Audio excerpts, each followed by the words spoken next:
Olá, preso numa cadeia chamada Urso, condenado a 8 anos e meio de prisão por denunciar o massacre cometido por soldados russos na cidade de Bucha através do YouTube, o oposicionista russo Ilya Yashin adverte: enquanto o ditador Vladimir Putin estiver no poder, vai haver guerra ou ameaça de guerra e risco de guerra nuclear.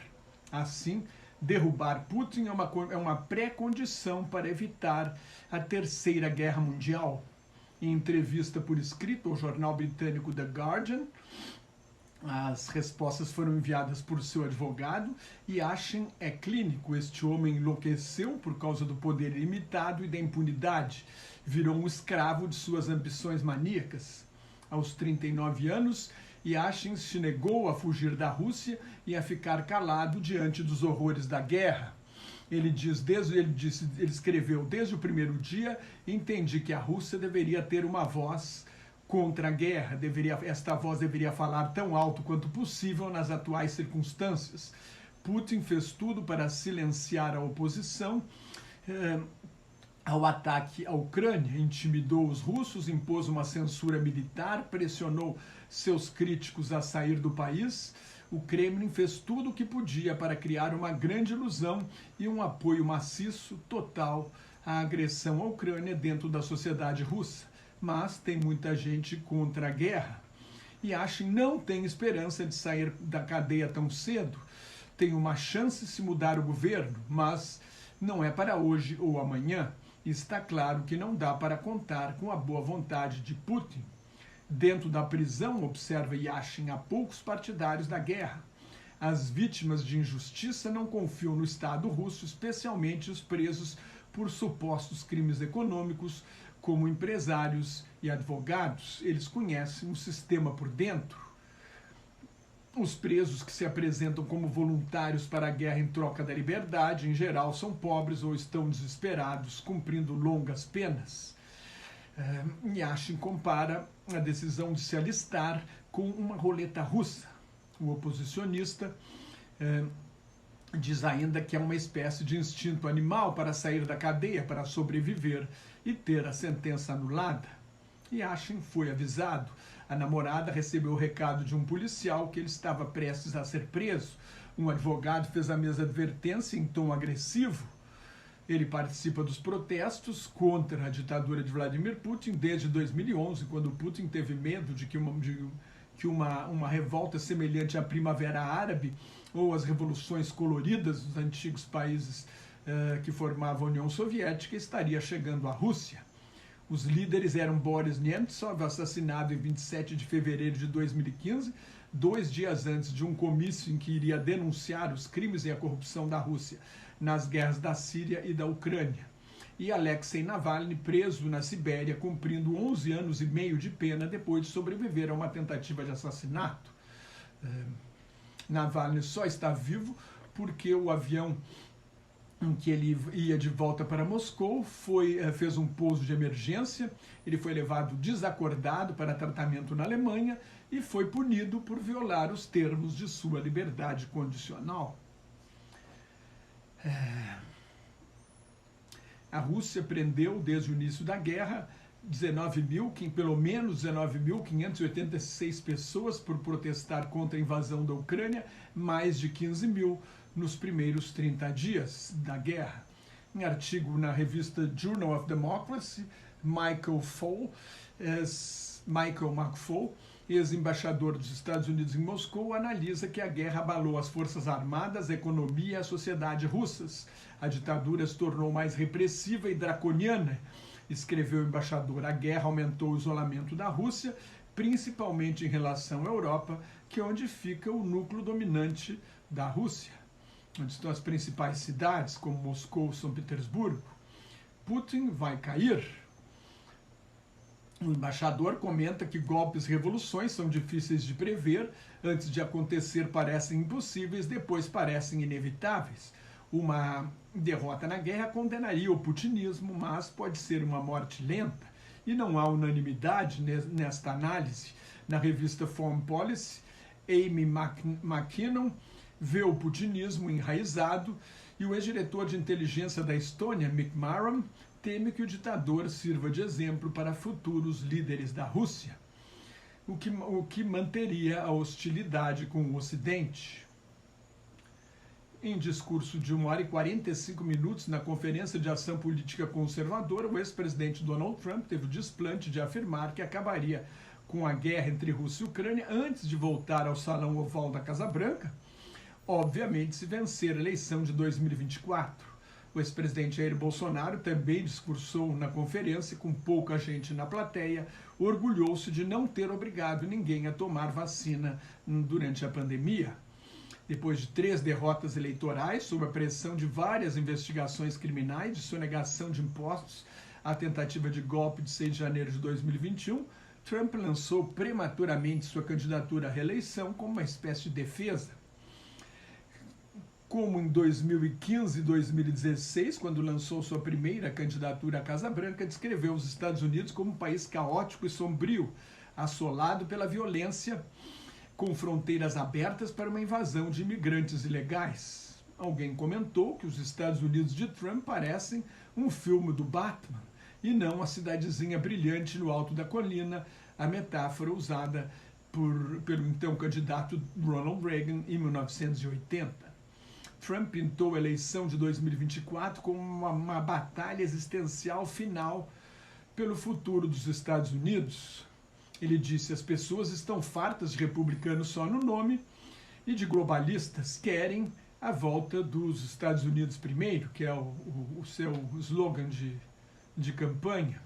Em 2016, continua Trump, eu declarei: sou a sua voz. Hoje acrescento: sou seu guerreiro, sua justiça, e para aqueles que foram maltratados ou traídos, sou sua vingança.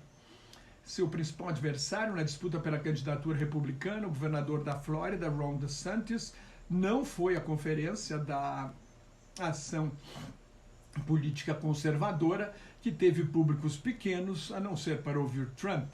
Outra pré-candidata republicana, a ex-governadora da Carolina do Sul e ex-embaixadora dos Estados Unidos na ONU, nomeada por Trump, Nikki Haley, filha de imigrantes indianos, criticou indiretamente o ex-presidente ao dizer, numa reunião do Partido Republicano: se vocês estão cansados de perder, confiem numa nova geração. O ex-secretário de Estado e ex-diretor da CIA, Agência Central de Inteligência dos Estados Unidos, Mike Pompeo, que emagreceu para lançar a pré-candidatura, era obeso. Mike Pompeo questionou o conservadorismo de Trump, citando um aumento de 6 trilhões de dólares, mais de 31 trilhões de reais, na dívida pública do governo anterior. A dívida pública dos Estados Unidos soma 31 trilhões de dólares. Se eu falei...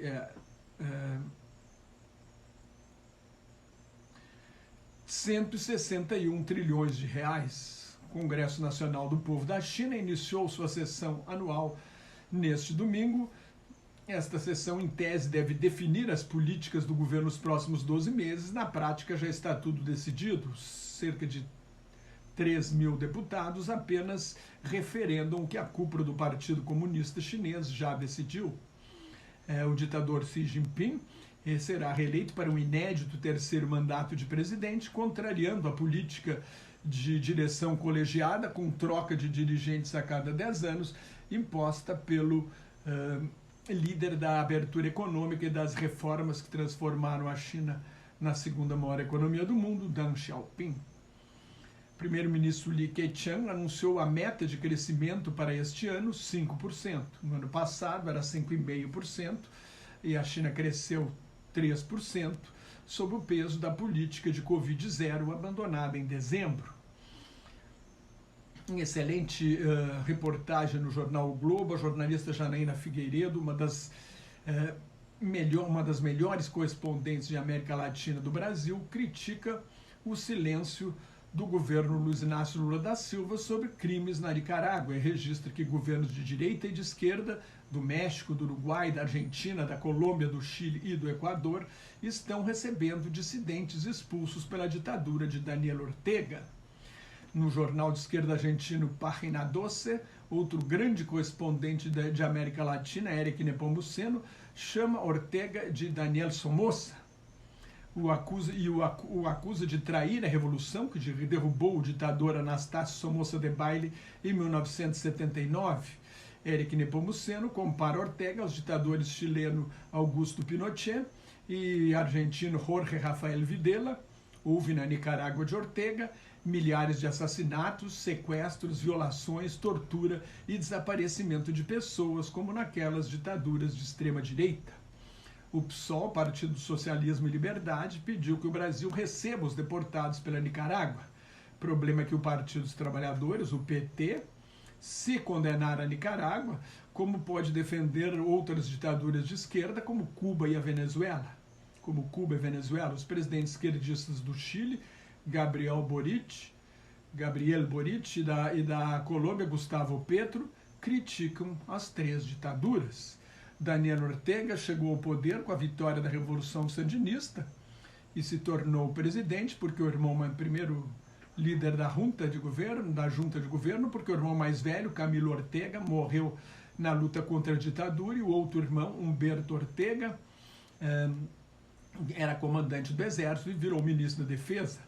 Assim, havia dois Ortegas na junta dos 9 comandantes, los 9 fidelitos, como se dizia na época. Então, este fato, né, da presença de 2 Ortegas na junta e mais o irmão morto, pesaram a favor de Daniel Ortega, que foi eleito em 1984, mas perdeu a reeleição para Violeta Chamorro em 1990. Para voltar em 2007, Ortega se alia ao ex-presidente Arnoldo Alemán, condenado por corrupção, um dos herdeiros do políticos do somocismo, e aí Ortega não largou mais o poder, assumiu o controle da Suprema Corte, acabou com limites à reeleição, reprimiu uma onda de protestos contra uma reforma previdenciária, se não me engano, em 2018, quando o dinheiro da Venezuela acabou.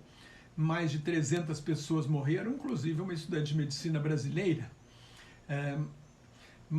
Ortega mandou prender os principais adversários na última eleição presidencial e recentemente deportou 316 oposicionistas que perderam a nacionalidade e tiveram todos os bens confiscados. A boa notícia é que depois de 2 décadas, a maioria dos países das Nações Unidas aprovou um tratado para proteger a vida nos oceanos, ameaçada pelo aquecimento global, a pesca excessiva e predatória e a possibilidade de mineração no fundo do mar. Cerca de 71% da superfície da Terra são cobertos por água. Os oceanos têm 96,5% de toda a água do planeta, mas o chamado Mar Alto, as águas internacionais, que cobrem metade da Terra, não tem proteção alguma, ao temor de que até 2050 haja mais plástico do que peixes no mar. Todas as espécies de animais marinhos, mesmo os que vivem a altas profundidades, têm pedaços, nesses animais marinhos têm sido encontrados pedaços de plástico. As fossas marianas, que tem a maior profundidade da Terra, chegam a quase 11 mil metros de fundura. A ideia é que 30% dos oceanos sejam transformados em áreas de preservação ambiental, onde a pesca e outras atividades humanas predatórias serão proibidas a partir de 2030. Se você gostou, assine meu canal no YouTube, leia o meu blog Globalização em Crise, me siga no Instagram, no Twitter e no Facebook, onde colaboro com o grupo Quarentena News. Muito obrigado e até mais.